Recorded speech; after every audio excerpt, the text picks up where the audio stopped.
ಜೊತೆಯಲ್ಲಿ ನ್ಯೂಸ್ಗೆ ಸ್ವಾಗತ. ನಾನು ಅಕ್ಷಯ. ಪಾಶ್ಚಾತ್ಯ ದೇಶಗಳ ಚದುರಂಗದಾಟ, ಅಧಿಕಾರದ ದಾಹ, ಧಾರ್ಮಿಕ ನಾಯಕರ ಹಪಾಹಪಿ ಹಾಗೂ ಪ್ರಪಂಚದ ಶ್ರೀಮಂತ ದೇಶಗಳ ಪ್ರತಿಷ್ಠೆಯ ಹಸಿವಿನಿಂದ ಸತತ 50 ದಿನಗಳಿಂದ ಯುದ್ಧ ನಡೆಯುತ್ತಲೇ ಇದೆ. ಆದರೆ ಯುದ್ಧದ ಎಫೆಕ್ಟ್ ಎಷ್ಟಿದೆ ಎಂದರೆ ಎಲ್ಪಿಜಿ ಆಟೋ ಚಾಲಕರ ಜೀವನವು ಹೊಟ್ಟೆಗೆ ತಣ್ಣೀರು ಬಟ್ಟೆ ಎಂಬ ಪರಿಸ್ಥಿತಿ ಬಂದೊದಗಿದೆ. ಇಂದು ಎಲ್ಲ ನಗರಗಳ ಎಲ್ಪಿಜಿ ಬಂಕ್ಗಳ ಮುಂದೆ ನೋ ಸ್ಟಾಕ್ ಎಂಬ ಬೋರ್ಡ್ ಕಾಣುತ್ತಿದೆ.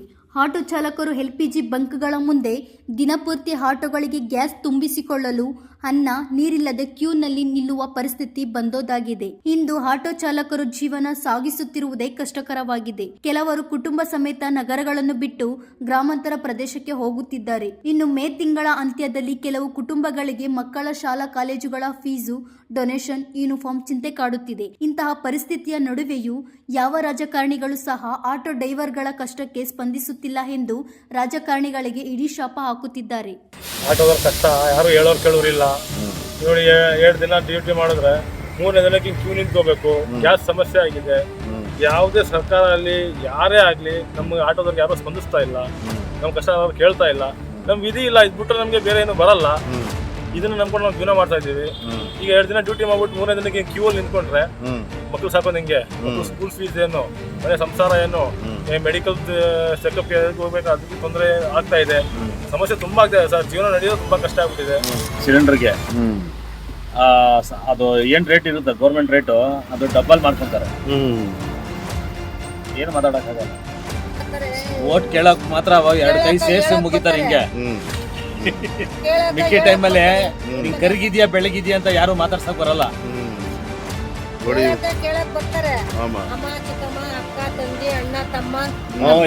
ಎಲ್ಲ ಬಂದ್ಬಿಡುತ್ತೆ. ಮನೆ ಹತ್ರ ಆಗ್ಲಿ ಅವ್ರ ಆಫೀಸ್ ಹತ್ರ ಹೋದ್ರೆ ರಾಮ ಬರ್ತಾರೆ ಅಂತಾರೆ. ಈ ತರ ನಡೀತದೆ ಜೀವನ ನಡಿಬೇಕಲ್ಲ. ಏನ್ ಪ್ರೆಸ್ ಮಾಡಿದ್ರು ಏನು ಉಪಯೋಗ ಇಲ್ಲ. ಬಡ್ಡಿ ಸರ್ ರೇಟ್ ಏನೋ ಜಾಸ್ತಿ ಅಂತ ಕೇಳ್ಪಟ್ಟೆ. ರೇಟ್ ಜಾಸ್ತಿ ಇದೆಯಲ್ಲ.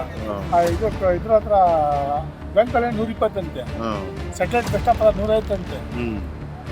ರೂಪಾಯಿಗೆ ಆಟೋ ಕೇಳ್ಬಿಟ್ರೆ ಜಾಸ್ತಿ ಹೆಂಗೆ ಎಗರಾಡ್ತಾರೆ ಅಲ್ವಾ? ಇವಾಗ ಯಾರು ಮಾತಾಡೋರೇ ಇಲ್ಲ. ಈ ತರ ಸುತ್ಕೊಂಡವ್ರೆ ಗ್ಯಾಸ್ಗೆ. ಅಲ್ಲಿರೋದು ಪೆಟ್ರೋಲ್ ಬಂಕ್ ಇಷ್ಟುವರೆಗೂ ಬಂದಿದ್ದಾರೆ. ನಮ್ಗೇನ್ ಕಸ್ಟಮರ್ ಬರೋರೇ ಇಲ್ಲ. ಈ ತರ ಇದೆ. ನಿಮ್ಗೂ ವ್ಯಾಪಾರಕ್ಕೆ ತೊಂದರೆ ಆಗಿದೆಯಾ? ತೊಂದರೆ ಆಗಿದೆ. ಯಾರು ಬರ್ತಾರೆ ಪಾಪ ಇವ್ರಿಗೂ ನಾವು ಹೇಳಕ್ಕಾಗಲ್ಲ. ಹೌದು ನಮ್ಮಿಂದ ಪಾಪ ಅವ್ರ ಕಷ್ಟ. ಈಗ ಗ್ಯಾರೇಜ್ ಓಪನ್ ಇದೆಯಾ ಇಲ್ಲ ಅಂತ ಅವ್ರು ಗೊತ್ತಾಗಲ್ಲ. ಕಸ್ಟಮರ್ಸ್ ಏನ್ ಮಾಡೋರು ಪಾಪ ಅವ್ರಿಗೂ ಕಷ್ಟ ಇದೆ, ನಮಗೂ ಕಷ್ಟ ಇದೆ. ಯಾರು ಸ್ಪಂದಿಸ್ತಾ ಇಲ್ಲ. ಎಷ್ಟು ಆಟೋ ಇರ್ಬೇಕು ಸರ್ ಇಲ್ಲಿ ಇವತ್ತು? 6 ಗಂಟೆಯಿಂದ ಇಲ್ಲಾಂದ್ರೂ ಒಂದು 1000 ಆಟೋ ಇಂದಿದೆ. ಎಲ್ಲೂ ಸಿಗ್ತಾ ಇದೆ ಅನ್ನೋ ಕಡೆ ನಾವು ಏನ್ ಮಾಡ್ತಾ ಇದೀವಿ? ಕ್ಯೂ. 2 ದಿನ ಗ್ಯಾಸ್ ಹಚ್ಬೇಕು, 2 ದಿನ ಡ್ಯೂಟಿ ಮಾಡ್ಬೇಕು. ವಾರಕ್ಕೆ 4 ದಿನ ಅಷ್ಟೇ ಡ್ಯೂಟಿ. ಈಗ ಇರೋದೇ ಕಟ್ಕೊಂಡು ಜೀವನ ಮಾಡೋದೇ ಕಷ್ಟ ಆಗ್ಬಿಡಿದೆ ಈಗ ಸಮಸ್ಯೆಯಲ್ಲಿ. ಈಗ ಅದಕ್ಕೆ 1 ಲಕ್ಷ ಅಂತ CNG ಮಾಡಿ 20,000 ಎಲ್ಲಿಂದ ತರೋದು ಸರ್? ಇರೋದೇ ತಿನ್ಕೊಳಕ್ ಆಗ್ತಾ ಇಲ್ಲ. ತುಂಬಾ ಕಷ್ಟ ಇದೆ ಸರ್. ಏನ್ ಮಾಡೋದಂತ ಅರ್ಥ ಆಗ್ತಾ ಇಲ್ಲ ಸರ್. ಇವಾಗ ಆಟೋ ಡ್ರೈವರ್ ಒಬ್ಬ ನಿಯತ್ತಿನಿದ್ರೆ ತಂದೆ ತಾಯಿಗೆ ಸಾಕ್ಬೇಕು, ಹೆಂಡತಿ ಮಕ್ಳಿಗೆ ಸಾಕ್ಬೇಕು. ಈ ಕಡೆ ಸಾಲಗಳು ಅದು ಇದು ಯಾರ ಹತ್ರ ಹೇಳ್ಬಿಟ್ಟು ನಮ್ಮ ಕಷ್ಟಗಳು ಬಗೆಹರಿಸ್ಕೊಳ್ಳೋದು ಹೇಳಿ? ಬಾಡಿಗೆ ಕಟ್ಟಬೇಕು, ಸ್ಕೂಲ್ ಮಕ್ಳಿಗೆ ಸಾಕಬೇಕು, ಸ್ಕೂಲ್ ಮಕ್ಳಿಗೆ ಫೀಸ್ ಕಟ್ಟಬೇಕು.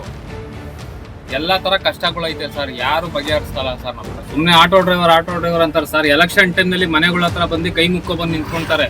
ಪ್ರಚಾರ ಮಾಡಕ್ಕೆ ಆಟೋ ಡ್ರೈವರ್ ಬೇಕು, ಮೈಕ್ ಕಟ್ಕೊಂಡು ಮೇಲ್ಗಡೆ. ಎಲ್ಲದಕ್ಕೂ ಆಟೋ ಡ್ರೈವರ್ ಬೇಕು. ಒಂದು ಅನೌನ್ಸ್ ಮಾಡೋಕ್ಕೆ ಆಟೋ ಡ್ರೈವರ್ಸ್ ಬೇಕು. ಇಂಥ ಟೈಮ್ನಲ್ಲಿ ಆಟೋ ಡ್ರೈವರ್ಸ್ ಬೇಡ. ನಮ್ಮ ಕಷ್ಟಗಳು ಯಾರು ಕೇಳೋರಿಲ್ಲ. ಬೇರೆ ರಾಜಕಾರಣ ಬೇರೆ ಅವ್ರವ್ರ ಬೇಳೆ ಅವ್ರವರೇ ಬೇಯಿಸ್ಕೊಂಡವ್ರು ಅಷ್ಟೇ. ನಮ್ಮ ಬೇಳೆ ಏನು ಬೇಯ್ತಾ ಇಲ್ಲ ಇಲ್ಲಿ. ಅವ್ರ ಬೇಳೆ ಬೇಯಿಸ್ಕೋಬೇಕಾದ್ರೆ ಆಟೋ ಡ್ರೈವರ್ಸ್ ಬೇಕು. ಮೇಲ್ಗಡೆ ಮೈಕ್ ಕಟ್ಕೊಂಡು ಅನೌನ್ಸ್ ಮಾಡ್ಕೊಂಡು ಹೋಗ್ತಾರಲ್ಲ, ಅದಕ್ಕೋಸ್ಕರ ಮಾತ್ರ ಆಟೋ ಬೇಕಷ್ಟೇ. ಬೇರೆ ಏನ್ಕೋ ರಾಜಕಾರಣಿಗಳು ಏನ್ಕೋ ಬೇಕಾಗಿಲ್ಲ ಸರ್. ನಾಲಾಯಕ್ ಥರ ಆಗ್ಬಿಡವ್ರೆ. ನಮ್ಮಲ್ಲಿ ಗ್ಯಾಸ್ ಬಂದಿದ್ಯಾ ಇವತ್ತು? ಗ್ಯಾಸ್ ನಾವು ಡೈಲಿ ತರಿಸ್ತಾ ಇದ್ದೀವಿ ಸರ್. ನೆನ್ನೆ ಬಂತು. ನಾವು ಇಲ್ಲಿ ಮ್ಯಾನೇಜರ್ ಏನಾಗಿದೆ ನಮ್ಮ ಹೆಸರು? ನಾಗರಾಜ್. ಇಲ್ಲಿ ಮ್ಯಾನೇಜರ್ ಆಗಿದ್ದೀರಾ? ಅದು ಇಂಡಿಯನ್ ಆಗಿ ಅದು ಇಂಡಿಯನ್. ಇವಾಗ ಎಷ್ಟು ಆಟೋಗಳಿಗೆ ಹಾಕ್ಬೋದು ಸರ್? ನಾವು 3 ಟನ್ ಬುಕ್ ಮಾಡಿದ್ವಿ, 3 ಟನ್ ಬಂದಿದೆ. ಫುಲ್ ಡ್ರೈ ಆಗೋ ತನಕ ಹಾಕ್ತೀವಿ. ತಿರ್ಗಾ ಬರ್ತಾ ಇದೆ ಮತ್ತೆ ಮತ್ತೆ ಇಂಡೆಂಟ್ ಮಾಡಿದ್ದೀವಿ. ಇಂಡೆಂಟ್ ಮಾಡಿದ್ರೆ ಅದು ಇವತ್ತೇ ಬರ್ತದೆ, ನಾಳೆ ಬರ್ತದೆ? ನಾಳೆ. ಸಿಗ್ತಾ ಇದೆಯಲ್ಲ ನಿಮಗೆ? ಯಾಕಂದ್ರೆ ಈಗ ಎಲ್ಲ ಬಂಕ್ಗಳದು ನಾವು ಪಾಪ ಎಲ್ಲೂ ಸಿಗ್ತಾಯಿಲ್ಲ ಅಂತ ಇದು ಮಾಡಿದ್ರೆ ನಿಮ್ಮ ಬಂಕಲ್ಲಿ ಬರ್ತಿದೆಯಲ್ಲ, ಕಂಟಿನ್ಯೂ ಬರುತ್ತಲ್ಲ. ಇಲ್ಲಿ ಸ್ವಲ್ಪ ಲೇಟ್ ಮಾಡ್ತಾ ಇದ್ದಾರೆ, ಡಿಲೇ ಮಾಡ್ತಾ ಇದ್ದಾರೆ. ನಾವು ಆದಷ್ಟು ಅವ್ರಿಗೆ ರಿಕ್ವೆಸ್ಟ್ ಮಾಡ್ತಾ ಇದ್ದೀವಿ ಕಳಿಸಿ ಅಂತ. ಸೊ ಅದರಿಂದ ಇವತ್ತು ನೆನ್ನೆ ಕಳಿಸಿದ್ದಾರೆ, ಇವತ್ತು ಕಳಿಸಿದ್ದಾರೆ. ಇವತ್ತೇ ಕಳಿಸಿದ್ದಾರೆ. ಒಂದು ಸ್ವಲ್ಪ ಪ್ರಾಬ್ಲಮ್ ಸಾರ್ಟ್ ಔಟ್ ಆಗುತ್ತೆ ಅಂತ ಹೇಳ್ತಾ ಇದ್ದಾರೆ. ನೋಡಬೇಕು. ಎಲ್ಲ ಕಡೆ ರೇಟ್ ಜಾಸ್ತಿ ಅಂತ ಇದ್ದಾರೆ, ನಿಮ್ಮಲ್ಲಿ ಏನು ರೇಟ್ ಇದೆ? ನಮ್ಮದು ಗೌರ್ಮೆಂಟ್ ಇದರಲ್ಲಿ ಏನಿಲ್ಲ ಸರ್. ಗೌರ್ಮೆಂಟ್ ಅದು 89.50. ಎಲ್ಲ ಕಡೆನೂ ಪ್ರೈವೇಟಲ್ಲಿ 120 ರೂಪಾಯಿ, 130 ರೂಪಾಯಿ ಆ ಥರ ತಗೋತಾ ಇದ್ದಾರೆ. ನಿಮ್ಮಲ್ಲಿ 80 మరి ಎಷ್ಟು ತುಂಬಿಸೋ ಅಷ್ಟು ನಿಮ್ಮ ಹತ್ರ ಸ್ಟಾಕ್ ಇದೆ ಗ್ಯಾಸ್? ಎಷ್ಟು ಆಟೋಗಳಿಗೆ ಹಾಕ್ಬೋದು ಒಂದ್ಸರಿ ಬಂದರೆ? 5550 ಲೀಟರ್ಸ್. ಹಾಂ, ಅಂದರೆ ಲಿಮಿಟ್ ಏನು ಆಗ್ತಾ ಇದ್ರೆ ಇದು ಇಷ್ಟು ಫುಲ್ಲು? ನೋಡ್ತೀವಿ. ಆಮೇಲೆ ಆಟೋಗಳೇನಾದ್ರು ಜಾಸ್ತಿ ಬಂದರೆ ಕೊನೆಯಲ್ಲಿ ನಾವು ಸ್ವಲ್ಪ ಮೇಲೆ ಲಿಮಿಟ್ ಮಾಡ್ತೀವಿ. ಸ್ಟಾರ್ಟಿಂಗ್ ಯಾಕಂದರೆ ಎಲ್ಲರೂ ರಿಕ್ವೆಸ್ಟ್ ಮಾಡ್ತಾರೆ, ಹಾಕಿ ಸರ್ ಫುಲ್ ಹಾಕಿ ಹಾಕ್ತೀವಿ. ಎಲ್ಲರೂ ಸಿಗ್ಲಿ ಅನ್ನೋ ಉದ್ದೇಶ ನಿಮ್ಮದು? ಹೌದು, ಎಲ್ಲರಿಗೂ ಪ್ರತಿಯೊಬ್ಬರು ಸಿಗ್ಲಿ ಅನ್ನೋ ಉದ್ದೇಶ. ಪಾಪ ಅವ್ರು ಬಿಸಿಲಲ್ಲೆಲ್ಲ ಬೆಳಗ್ಗೆಯಿಂದ ನಿಂತಿದ್ದಾರೆ. ನಾವು ನಮ್ಮ